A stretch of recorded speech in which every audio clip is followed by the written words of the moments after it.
Hello 12th class political science students. Welcome back to our channel. Today we are going to do fifth part of the chapter Era of One Party Dominance.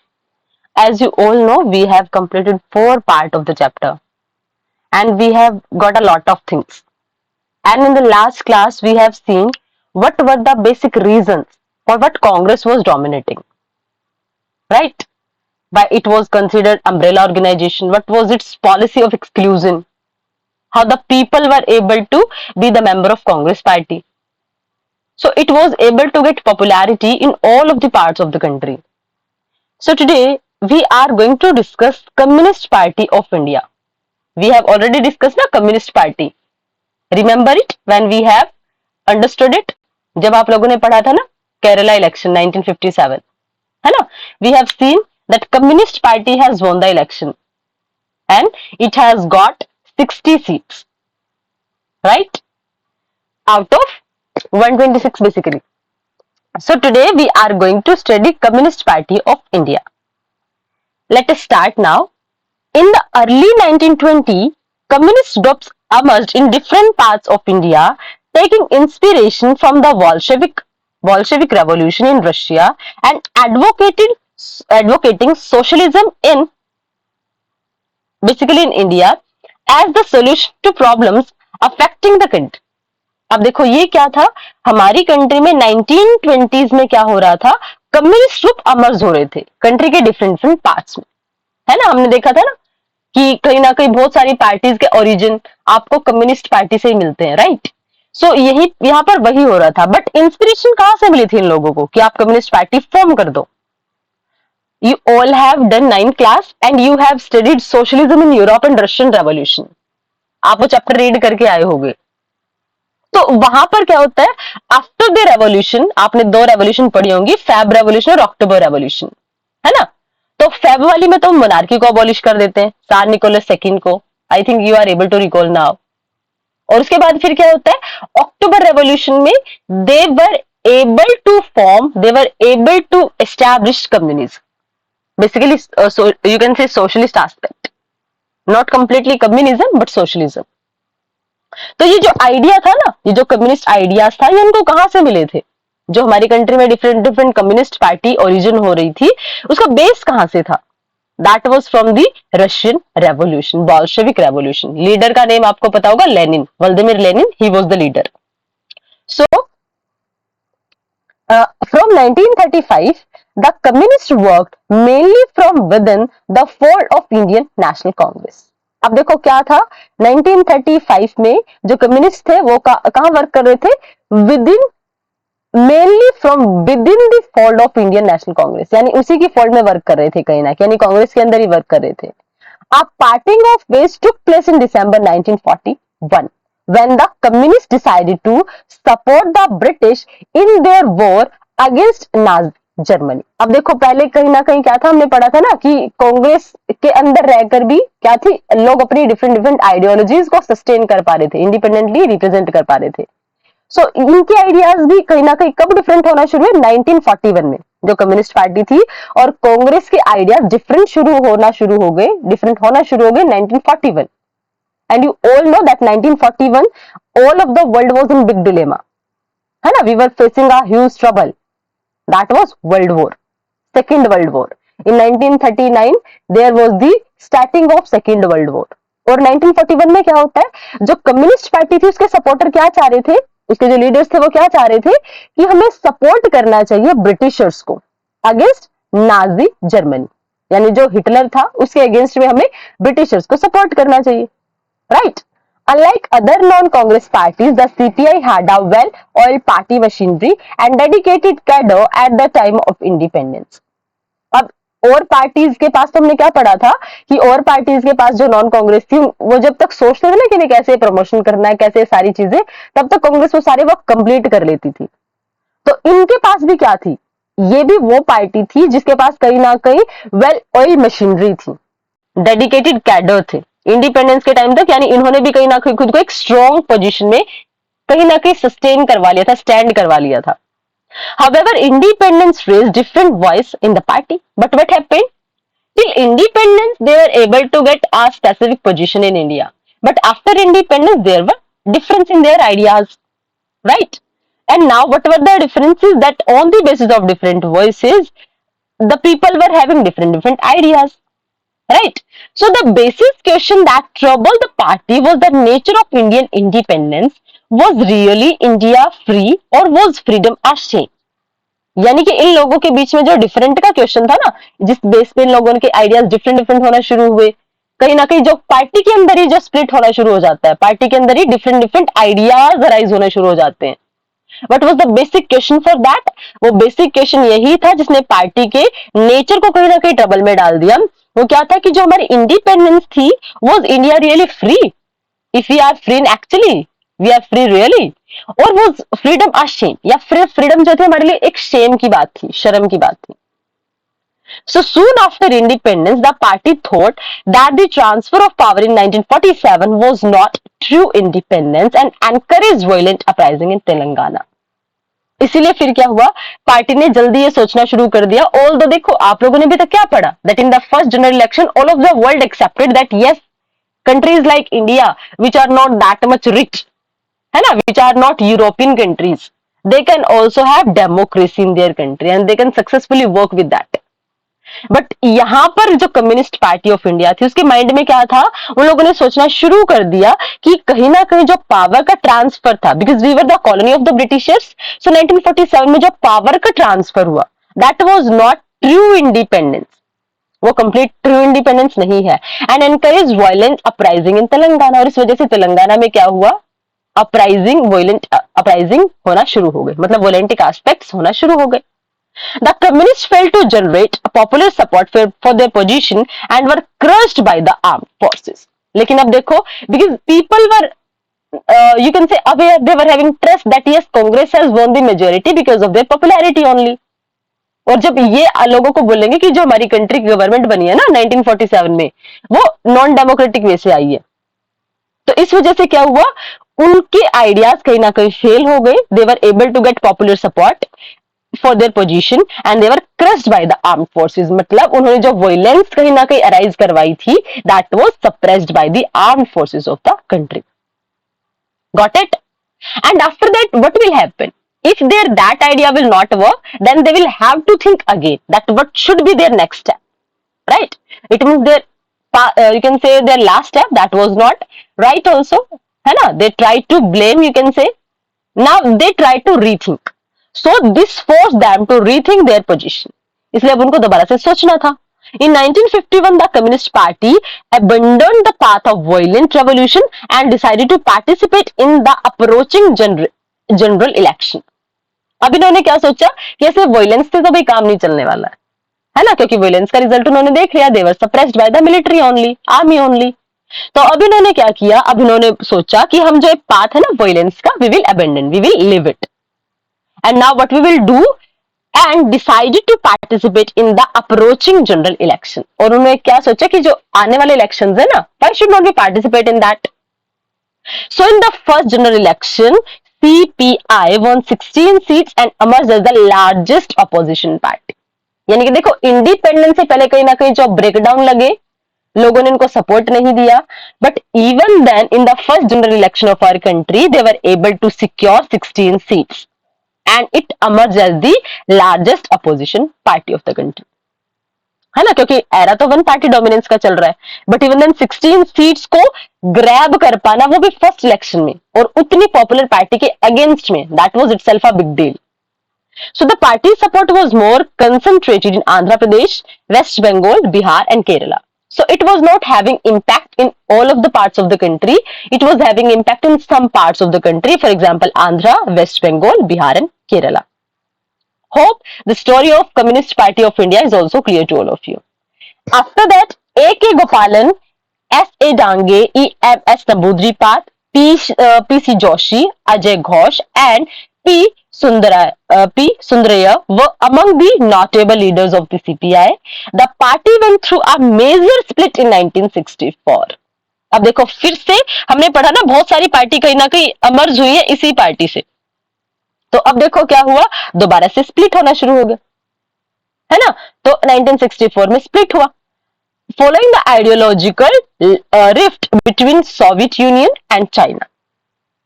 अब देखो China भी ideology कहीं ना कहीं हम क्या consider करते हैं, कम्युनिज्म और यही सारी आइडियोलॉजी, और रशिया में भी कहीं ना कहीं सोशलिज्म और यही सब चलता है।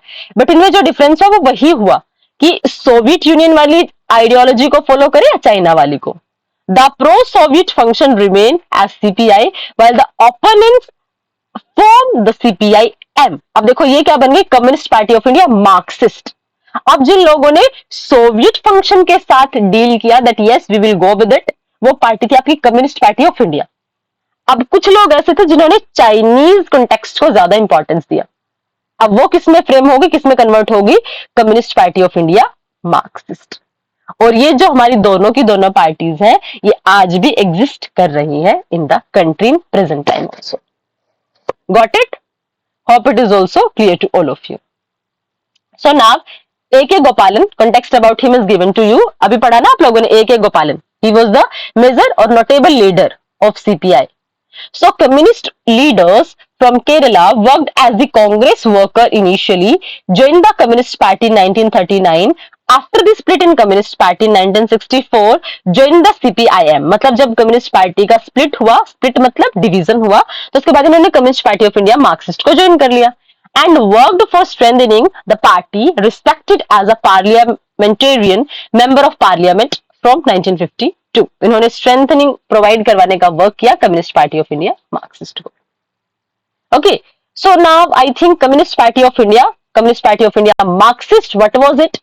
What was the basic difference between their ideas? Which country's idea basically was supported by whom? Communist Party of India and Communist Party of India Marxist. It is also completely clear to all of you, I think. Right? So here are some pictures सिंहासन।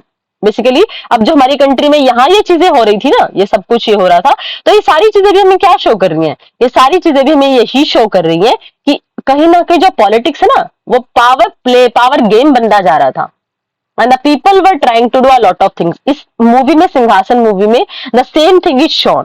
It's a Marathi picture basically, और ये जो आपकी based है ये आपके 2 novels पर based है, सिंहासन एंड मुंबई दिनांक। इसमें क्या शो किया गया है, the political dilemma that how the political leaders try to get power, which kind of methods are used, right, and what is the secondary role, और basically secondary role of the opposition, right. This thing is shown in this particular picture कि politics में होता क्या क्या actually. So it means, अब देखो आप लोगों ने सुना होगा ना, साहित्य समाज का दर्पण है, literature is the mirror of the society. क्यों? Because it reflects the society that what was happening and it is shown through the movies also that what was happening in the politics of our country. Got it? So some of these like the Congress socialist party later separated from the Congress and became opposition parties. Despite differences regarding this method, specific programs and policies, the party managed to contain, if not resolve differences and build a consensus. अब देखो फिर क्या हुआ, आप ये basically किस चीज के बारे में स्टडी करें, जब कम्युनिस्ट पार्टी आपकी स्प्लिट होती रही थी, है ना। Some of these like the Congress socialist party, अब यहाँ पे कांग्रेस कैसे स्प्लिट हो रही थी कि कुछ जो थे वो कांग्रेस से स्प्लिट होते चले गए, अपोजिशन पार्टी बनते चले गए, and despite difference regarding this method, specific programs and policies, that party managed to contain, if not resolve differences and build a consensus. इन्होंने फिर मतलब कांग्रेस ने जब देखा ना कि कांग्रेस के अंदर ही कहीं ना कहीं डिफरेंसेस अराइज होने शुरू हुए, तो उन्होंने भी क्या किया कि ऐसी कुछ मेथड्स, ऐसी कुछ policy that party can manage, that all of the people can be agree upon that thing, right. So now we are going to do tolerance and management of factions. और मतलब आप कैसे टॉलरेट करने वाले हो, manage करने वाले हो जितनी भी चीजें हैं सोसाइटी में, जो सोसाइटी में डिफरेंसेस हैं वो सारी चीजें, पार्टीज में डिफरेंसेस हैं, how we are going to deal it. So this coalition like character of the Congress give it an unusual strength. अब जो वो वाला कैरेक्टर था, कौन सा वाला कैरेक्टर, टॉलरेंट इंक्लूसिव कैरेक्टर, उसने क्या किया, अनयूजुअल स्ट्रेंथ प्रोवाइड करवाई कांग्रेस को। Firstly, our coalition accommodates all those who joined it. अब सबसे पहले तो क्या था, इसने सभी को शेल्टर प्रोवाइड किया जिसको ज्वाइन करना चाहते थे। Therefore, it has to avoid an extreme position and strike a balance on almost all issue. इसलिए इसको क्या करना पड़ा, एक्सट्रीम पोजीशन को अवॉइड करना पड़ा, है ना, and strike a balance on almost all issue. इसलिए अब इसको, अब देखो हम क्या सोचते हैं कि जो आप लोगों ने ना इमेज आप लोग बनाते हो बेसिकली, उस पे, उस इमेज पे आपको बरकरार रहना, that is a very difficult task. So if Congress has adopted the policy of secularism also, inclusion also, so it was very tough task to maintain that, कि उसके साथ वर्क कैसे करेंगी, राइट? इसलिए अब उनको क्या करना था, अगर वो ऐसे इश्यूज अपनी पॉलिसीज में लेके आ रहे थे, so now they will have to give a balance view on each and every issue. अब वो किसी एक के घर में नहीं जा रहे, जा भी नहीं सकते थे और जा भी नहीं रहे थे। So compromise and inclusiveness are the hallmark of a coalition. अब जितने जितने लोगों को उन्होंने अपने साथ कंबाइन कर लिया, आइडियाज अपने आइडियाज के साथ मिक्स कर लिया, अब उनके बीच में कॉम्प्रोमाइज, क्योंकि डिफरेंसेस तो होंगे, तो कॉम्प्रोमाइज एंड इंक्लूसिवनेस। इंक्लूसिवनेस मतलब जहां आप, वही कि आप सभी को इंक्लूड कर रहे हो, समावेश कर रहे हो सभी को, तो वो सारी चीजें क्या है, these are the hallmark of coalition. यही हॉलमार्क है कहीं ना कहीं एक्चुअल में रिप्रेजेंट करते कोलिशन को, अगर एक्चुअल में कोलिशन वर्क करना चाहता है तो। The strategy put the opposition in a difficulty. So now think, the people were saying, we have seen na, that Communist Party was saying that the time of election, Congress did not win election in a complete democratic way, है ना? And just because of that, there were a lot of violences in Telangana also. But now, when the Congress was doing everything in inclusive method, so those people of opposition, they were getting it in a difficult situation because of that. Their position was in difficulty. And why was it? Because they were not getting any single chance what to say against the Congress party. क्योंकि सबका तो inclusion था, सबके ideas को representation मिल रहा था, compromise हो रहा था, है ना? मतलब ये नहीं हो रहा था कि कांग्रेस अपने आइडियाज को कहीं ना कहीं सभी के ऊपर इम्पोज कर रही है। That thing was not happening. तो अगर आपको कोई कमी दिखेगी ही नहीं, so what you will say against that particular party. So the same thing was happening with the opposition also. अब उनके पास कोई टॉपिक ही नहीं बचा था जिसके ऊपर वो लोगों का जो अटेंशन है वो अट्रैक्ट कर ले। So anything that the opposition wanted to say would also find a place in the program and ideology of the Congress। मतलब अगर वो ये सोचते ना अपोजिशन वाले कि इस पर्टिकुलर पॉइंट पे हम कांग्रेस को फंसा सकते हैं, so that was already in the policy of Congress party. Secondly, in a party that has the nature of a coalition, there is a greater tolerance of internal differences and ambition of various groups and leaders are accommodated. और दूसरा, if suppose any party that is having a nature of coalition, so what will be its nature? It will be tolerant to all the differences. वही कि आप अपने ideas को impose नहीं करोगे। Although Congress was the leading party, सबसे large scale पे इसी को टिकट, इसी को सीट्स मिलती थी, but even then it never try to impose the ideas. इसलिए अपोजिशन को प्रॉब्लम हो रही थी, because they were not getting any kind of chance. Okay, so the Congress did both these things during the freedom struggle and continued doing this even after independence. So what both of the things? What both of the things? That the leaders were accommodating also, है ना? And the leaders were having tolerant also. Accommodate, अगर आप accommodate करना चाहते हो, accommodation मतलब क्या? कि आप सभी को include कर रहे हो, है ना? तो अगर आप accommodate करोगे तो you should have tolerance power. उसके बिना तो वर्क चलेगा ही नहीं। So this is why even if our group was not happy with the position of the party or with its share of power, it would remain inside the party. अब देखो, अगर फिर भी, अब देखो अपोजिशन वालों को कोई चांस मिल ही नहीं रहा है ना? बहुत सारी ऐसी छोटी छोटी पार्टीज हैं जो अपनी डिफरेंट आइडेंटिटी बना रही हैं with the coalition of the government, with the coalition of the Congress party. But suppose कि कांग्रेस पार्टी में कोई ऐसा है, that person who is not supporting, who is not in the favour of the policy of the Congress party, तो वो क्या करेगा? That person will have to remain inside the party only. क्यों रहना पड़ेगा? क्योंकि उसको पता है अगर वो पार्टी से बाहर निकलेगा तो अपोजिशन की फॉर्म में वो कुछ भी बात नहीं बोल पाएगा, और अपोजिशन बनके किसी चीज को रिप्रेजेंट करना, लोगों का अटेंशन गेन करना, that was a very difficult task. क्यों? Because it would remain inside the party and fight the other groups rather than leaving the party and becoming a opposition. क्योंकि easy क्या था कि आप political party में बने रहो, आप कांग्रेस पार्टी में बने रहो, because it was very easy to give the answer to opposition, क्योंकि opposition में तो कोई इतनी strong कोई point दे ही नहीं पा रहे थे। Congress was having all the qualities, और अगर आप opposition में चले जाते हो, कांग्रेस पार्टी के oppose करते हो, so the opposition will not having any kind of strong point. सो इससे बेटर तो यही है कि आप कम से कम विनिंग पार्टी के साथ बैठ के आप उन आइडियाज को आप रिवर्ट कर सकते हो. So this was done by all of the people. It means if the people, those who were in the Congress party, whether they were in the favor of the policies of the Congress or whether they were not also, but even then they felt it better to stay with Congress only because it was very easy for them. Right? Hope it is clear to all of you. So these groups inside the party are called factions. The coalition nature, और यही जो groups थे इनको क्या बोला गया? इनको factions बोलते हैं. The coalition nature of the Congress party tolerated and in fact encouraged various functions. और जो coalition nature था ना कांग्रेस पार्टी का, वो क्या था? Tolerated and in fact encouraged various factions. और इन्हीं ग्रुप्स ने क्या कर दिया?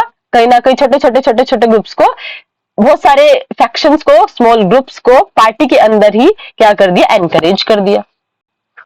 Some of these factions were based on the ideological consideration, but very often these factions were rooted in the personal ambition and rivalries. अब देखो कांग्रेस ने सबको जब बोला ना कि सभी आ जाओ भाई, तुम भी आ जाओ, वो भी आ जाओ, ये भी आ जाए, वो भी आ जाए, है ना, रिच भी आ जाओ, पुअर भी आ जाओ, लैंडलॉर्ड्स भी आ जाओ, फार्मर्स भी आ जाओ. सो सोचो कि लैंडलॉर्ड भी आ गया है कांग्रेस पार्टी में और फार्मर भी आ गया. कैन यू थिंक कि दोनों के दोनों एक आइडिया पे वर्क कर पाएंगे? That will be itself a very difficult task, क्योंकि दोनों के इंटरेस्ट ही अलग अलग है. तो अब यही होगा कि यहां पर भी वही चीजें हो रही हैं. तो ये जो इसी वजह से क्या हो रहा था, कुछ बहुत सारे फैक्शंस बनते जा रहे थे. और जो फैक्शंस का रीजन था बेसिकली कहीं पर वो क्या था, या तो पर्सनल एम्बिशन था या फिर राइवलरीज थी. मतलब वो बदला लेना चाह रहे हैं, राइट? कहीं ना कहीं विद्रोह करना चाह रहे हैं कांग्रेस पार्टी के. Instead of being a weakness, internal factionalism became a strength.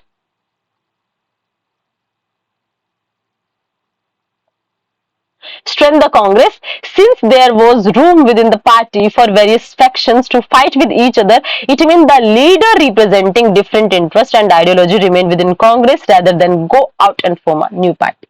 But even then देखो आइडियाज अलग अलग हुए, है ना, बहुत सारे छोटे छोटे ग्रुप्स भी बने, बट इसका भी कांग्रेस को बेनिफिट ही मिला, लॉस नहीं हुआ. ऑल द गिव एग्जाम्पल कि आप लोग एक साथ नहीं रह पाओगे, बट इवन देन उन लोगों के पास बाहर निकलने का चांस ही नहीं था ना. Suppose farmer was there and a landlord was also there, so they were not having any chance to come out from the Congress party and to form a new party. Okay, so most of the state units of the Congress were made of the numerous faction. The faction took different ideological position, making the Congress appear as a grand centrist party.